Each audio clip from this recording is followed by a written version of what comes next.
Well, I'm gonna make this video because I've been getting like every excuse for why nobody took more from me than I gave them, and supposedly I took from them while people had thrown me crap all along. And I don't like to boast.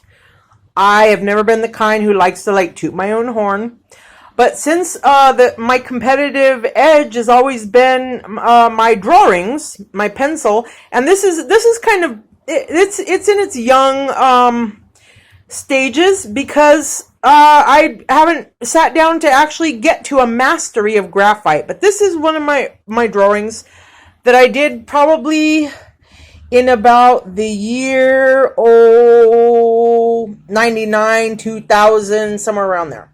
And I mean, I don't like the it was off of a photograph of me and somebody I knew once at the time. And these are this artwork here I actually put on paper before it went onto her arm. And this is all pencil. These are, I believe, like I can't remember what I used, but I remember I used this this really heavy, like, black. I have a box of pencils over there. I haven't drawn in so long. But as you can see, like, this is, I mean, if you look, don't look at the pictures of us, but if you look at the shading of it, I mean, it kind of gives the impression that it's got some depth, right? And there are details. So look at the details, and it isn't all scratchy. I mean, sure, there's parts of it where, you know, where the gray, like the gray isn't soft shaded, right? I'm trying to find some, like, where it's scratchy and stuff. I mean, here, look, here on the hand, right? You can obviously see from the knuckles, from my knuckles, that this piece of art is, or this piece of work, this drawing is pencil. It's graphite pencil. And right here I use like a little Prismacolor, for like accents, right? Like right here, see right there in that piece? And then these little hearts right here. I always like hearts. And then, you know, like, the way I do it is I go around the whitest part of the photograph. So I start with, it is in my eye. I don't look at things like that. That's the way to never do a good portrait. This is a, you know, where it's dark and where it's light. So I go around the white, as you can see, and then there's little accents here. And I keep a little, really tiny white space. And if I could pull out a ruler, excuse me for a moment, and I'll go grab a little ruler.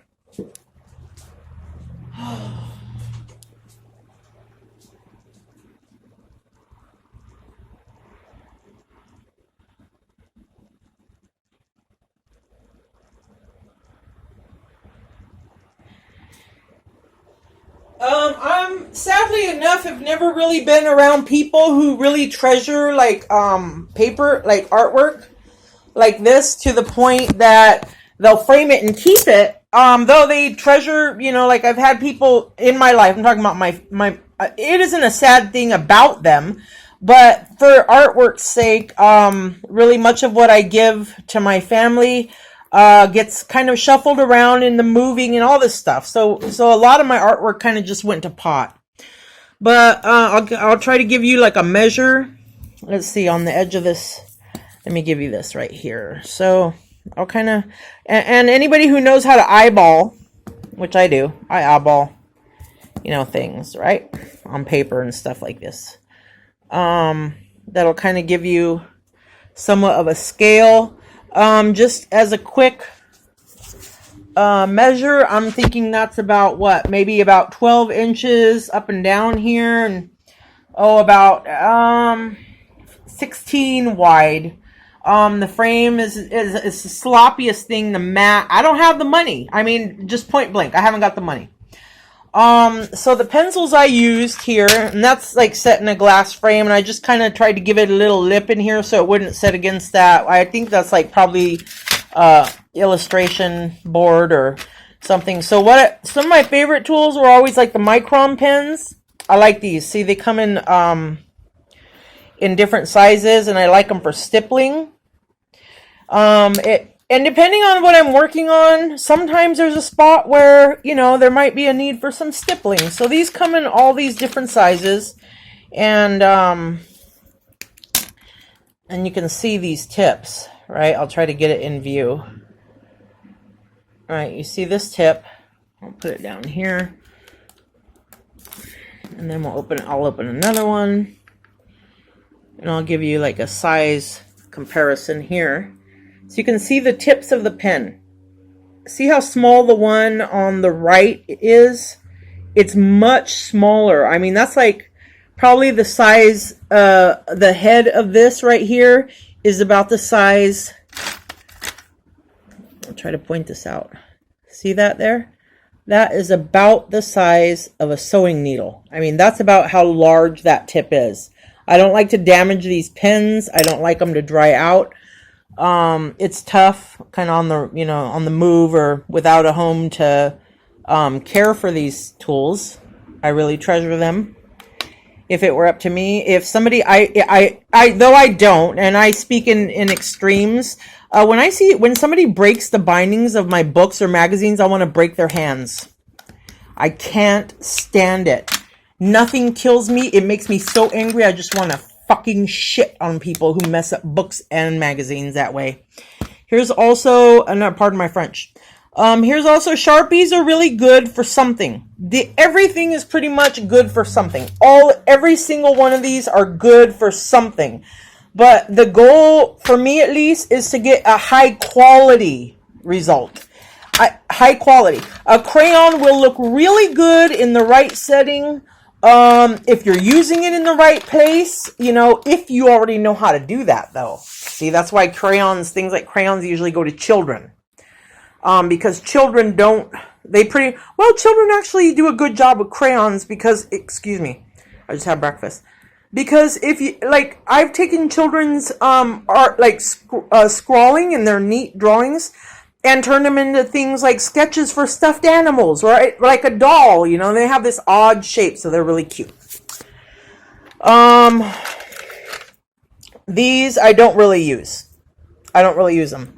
You know what? I'm going to have to stand with the people who make art who are just pretty blunt about art and what is acceptable.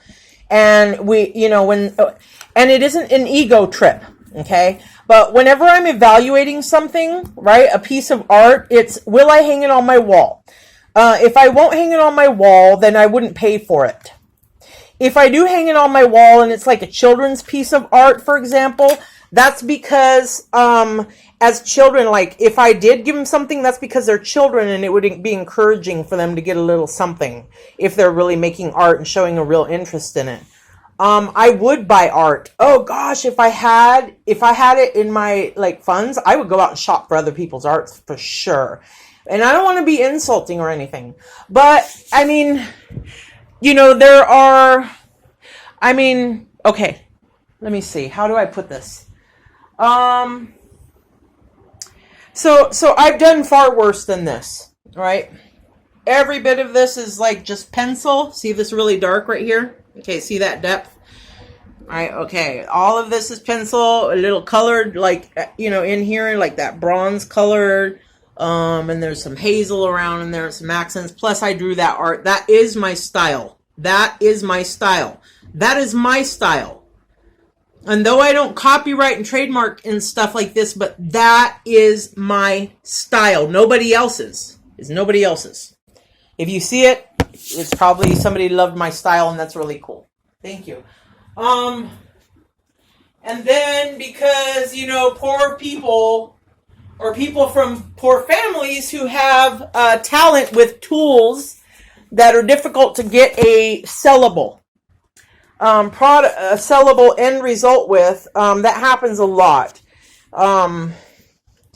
And so, you know, we make gifts, and I'll show you, and it's really kind of a tragedy. But see this buckling right here? This is something I started drawing. I think I was drawing on this when I was probably about 20 years old, 21. This was when my grandma Paula was still alive, and there's a picture of my granny. She's passed now. She is deceased. But I was studying, at the time, colored pencil. Now I wouldn't, because I don't know, and because I don't do good with colored pencil and like real, or things that look like true to the photograph, right? I still have quite a ways to study before I can actually, could